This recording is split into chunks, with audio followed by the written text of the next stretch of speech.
اللہ کریم نے فرمایا یہ تو نیکی نہیں کہ منہ مشرق کی جانب کرو یا مغرب کی جانب کرو. تو یا اللہ نیکی کیا ہے؟ فرمایا نیکی وَلَٰكِنَّ الْبِرَّ مَنْ آمَنَ بِاللَّهِ وَالْيَوْمِ الْآخِرِ. فرمایا نیکی تو یہ ہے کہ اللہ اور آخرت پر ایمان لاؤ. نیکی ایمان کا نام ہے. پھر فرمایا فرشتوں پر، کتابوں پر، نبیوں پر ایمان لاؤ اور اپنا مال خرچ کرو اللہ کی محبت میں، رشتہ داروں پر، یتیموں پر، مسکینوں پر، مسافروں پر، مانگنے والوں پر، غلام آزاد کرانے کے لیے. اور فرمایا نیکی تو یہ ہے کہ نماز قائم کرو، زکوٰۃ ادا کرو، اپنے وعدے پورے کرو جب تم وعدہ کر لیتے ہو، اور جب تمہیں کوئی مصیبت پہنچے اس پر صبر کرو. فرمایا اولئک الذین صدقوا، یہ وہ لوگ ہیں جو نیکی کے دعوے میں سچے ہیں، جو ایمان بھی لائیں، خرچ بھی کریں، مصیبت پر صبر بھی کریں. یہ وہ لوگ ہیں جو ایمان کے دعوے میں سچے ہیں. وَأُولَئِكَ هُمُ الْمُتَّقُونَ، اور یہ وہ لوگ ہیں جو پرہیزگار ہیں اللہ سے. آگے یہ آیت جس میں اللہ نے قصاص کا حکم دیا ہے، بدلہ لینے کا. یہ حکم اسٹیٹ کے لیے ہے، حکمرانوں کے لیے. فرمایا کہ جب کوئی شخص کسی کے ساتھ کوئی ظلم کرے تو پھر اس کا بدلہ لو. تو کس طرح بدلہ لینا ہے؟ فرمایا الحر بالحر والعبد بالعبد والانثى بالانثى، آزاد کے بدلے آزاد، غلام کے بدلے غلام، عورت کے بدلے عورت. ہاں اگر کوئی وارث معاف کر دے تو بات الگ ہے، ورنہ بدلہ لو. اور قرآن مجید نے یہاں ارشاد فرمایا کہ اگر تم بدلہ لوگے تو زندگی ملے گی، تمہیں زندگی ملے گی.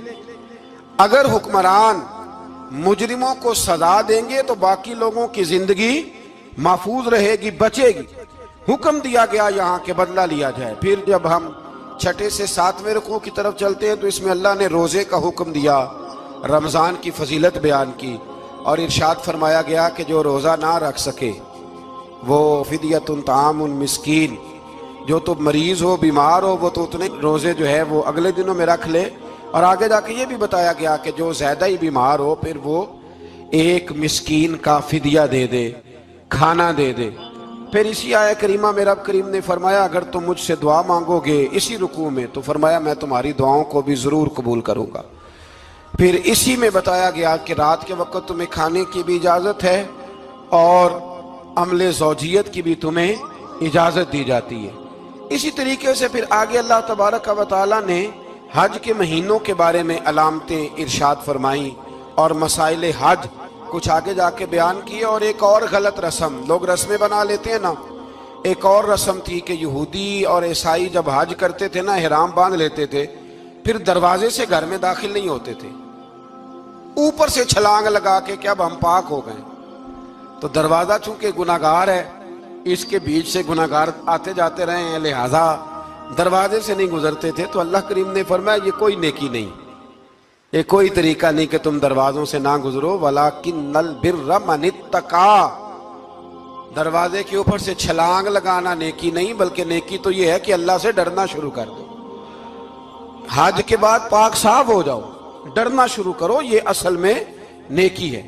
تو پھر اللہ تبارک و تعالیٰ نے حج کے مسائل کافی تفصیل کے ساتھ، چونکہ وہ فقہی مسائل ہیں اور پوری اس کی جزیات ہیں، لہذا وہ ایک نشست میں کرنے کی بات نہیں. تو رب کریم نے وہاں مشعر حرام کا بھی ذکر فرمایا اور ان سب چیزوں کی طرف نشاندہی فرمائی جن پر توجہ کرنا امت مسلمہ کے لیے بڑا ہی ضروری ہے. پھر آگے 8ویں رکوع تک یہ باتیں مختلف انداز میں چلتی رہیں. پھر 9ویں سے 10ویں رکوع میں ایک بات رب کریم نے یہ ارشاد فرمائی کہ میں نے کافروں کی نظر میں نا، جب انہوں نے میری نافرمانی کی ہے، میرے کلمہ نہیں پڑھا، میرے محبوب کو نہیں مانا، قرآن مجید کو نہیں مانا، تو فرمایا میں نے دنیا کی زندگی ان کے سامنے مزین کر دی. یہ بڑی سمجھنے والی بات. فرمایا زُيِّنَ لِلَّذِينَ كَفَرُوا، وہ جنہوں نے کفر کیا تھا نا ان کے لیے زینت دے دی کسے؟ حیات الدنیا، دنیا کی زندگی کو اللہ نے نا ان کے لیے حسین کر دی. انہیں بڑے اچھے لگتے ہیں، یہ میری جائیداد ہے، یہ میرا باغ ہے، او میری حویلی ہے، یہ سارے میرے جناب بنگلے. فرمایا یہ چیزیں ہم نے کافروں کی نظر میں پھر پیاری کر دی. سمجھیے گا بات، یہ کافر کا طریقہ ہے کہ وہ دنیا داری کا مال دیکھتا ہے تو اس کی آنکھیں کھل جاتی ہیں، بڑا راضی ہوتا ہے. مومن کا یہ طریقہ، مومن کس بات پہ راضی ہوتا ہے؟ اللہ تبارک و تعالیٰ کی رضا پہ مومن راضی ہوتا ہے۔ اس چیز کو اللہ کریم نے یہاں بیان فرمایا۔ پھر اس سے آگے جو حرمت والے مہینے ہیں ان مہینوں کا ذکر کیا گیا۔ پھر اللہ تبارک و تعالی نے جوے اور شراب کو حرام قرار دیا۔ 219 نمبر آیت ہے، اسی رکوع میں اللہ تبارک و تعالی نے اس کا بھی تذکرہ فرمایا۔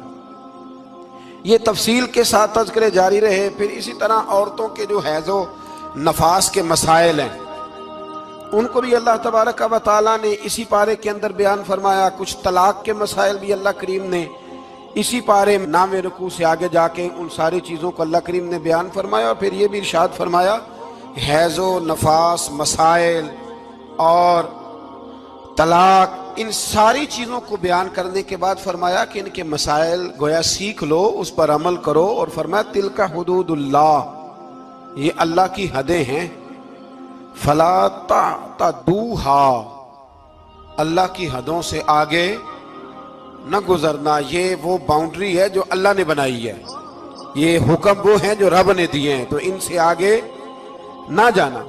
تو بالتفصیل ان ساری چیزوں کا یہاں بیان فرمایا گیا، اور وہ مسائل جو بڑی تیزی سے لوگ الجھا دیتے ہیں ان کا بھی اللہ کریم نے یہاں ذکر فرمایا۔